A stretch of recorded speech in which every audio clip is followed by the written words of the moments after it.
जय श्री कृष्णा दोस्तों। कार्तिक माह में सूर्योदय से पहले स्नान करने का क्या महत्व है और क्या है इसकी कथा। कार्तिक मास को शास्त्रों में पुण्य मास कहा गया है। पुराणों के अनुसार जो फल सामान्य दिनों में 1000 बार गंगा स्नान का होता है तथा प्रयाग में कुंभ के दौरान गंगा स्नान का फल होता, वही फल कार्तिक माह में सूर्योदय से पूर्व किसी भी नदी में स्नान करने मात्र से प्राप्त हो जाता है। शास्त्रों के अनुसार कार्तिक मास स्नान की शुरुआत शरद पूर्णिमा से होती है और इसका समापन कार्तिक पूर्णिमा को होता है। पद्म पुराण के अनुसार जो व्यक्ति पूरे कार्तिक माह में सूर्योदय से पूर्व उठकर नदी अथवा तालाब में स्नान करता है और भगवान विष्णु की पूजा करता है, भगवान विष्णु की उन पर असीम कृपा होती है। पद्म पुराण के अनुसार जो व्यक्ति कार्तिक मास में नियमित रूप से सूर्योदय से पूर्व स्नान करके धूपदीप सहित भगवान विष्णु की पूजा करते हैं, वह भगवान विष्णु के प्रिय होते हैं। पद्म पुराण की कथा के अनुसार कार्तिक स्नान और पूजा के पुण्य से ही सत्यभामा को भगवान श्री कृष्ण की पत्नी होने का सौभाग्य प्राप्त हुआ था। कथा के अनुसार एक बार कार्तिक मास की महिमा जानने के लिए कुमार कार्तिकेय ने भगवान शिव से पूछा कि कार्तिक मास को सबसे पुण्यदायी मास क्यों कहा जाता है। इस पर भगवान शिव ने कहा कि नदियों में जैसे गंगा श्रेष्ठ है, भगवानों में विष्णु और उसी प्रकार मासों में कार्तिक श्रेष्ठ मास है।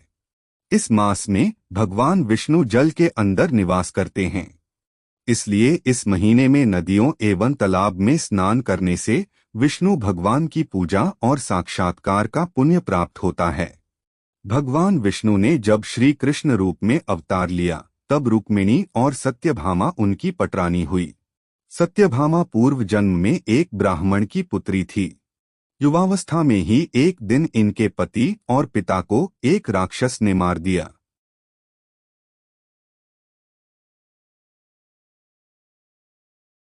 कुछ दिनों तक ब्राह्मण की पुत्री रोती रही।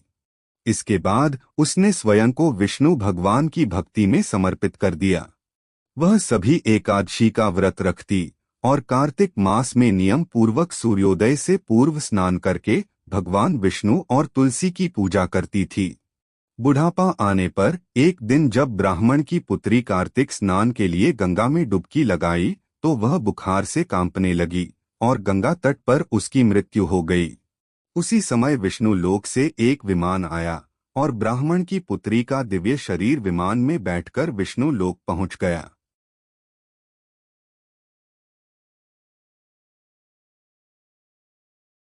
जब भगवान विष्णु ने कृष्ण अवतार लिया तब ब्राह्मण की पुत्री ने सत्यभामा के रूप में जन्म लिया। कार्तिक मास में दीपदान करने के कारण सत्यभामा को सुख और संपत्ति प्राप्त हुई। नियमित तुलसी में जल अर्पित करने के कारण सुंदर वाटिका का सुख मिला। शास्त्रों के अनुसार कार्तिक मास में किए गए दान पुण्य का फल व्यक्ति को अगले जन्म में अवश्य प्राप्त होता है।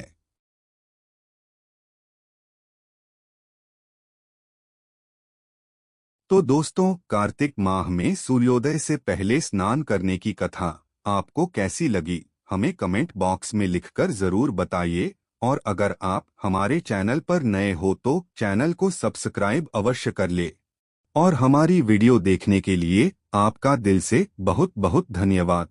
जय श्री कृष्णा। राधे राधे।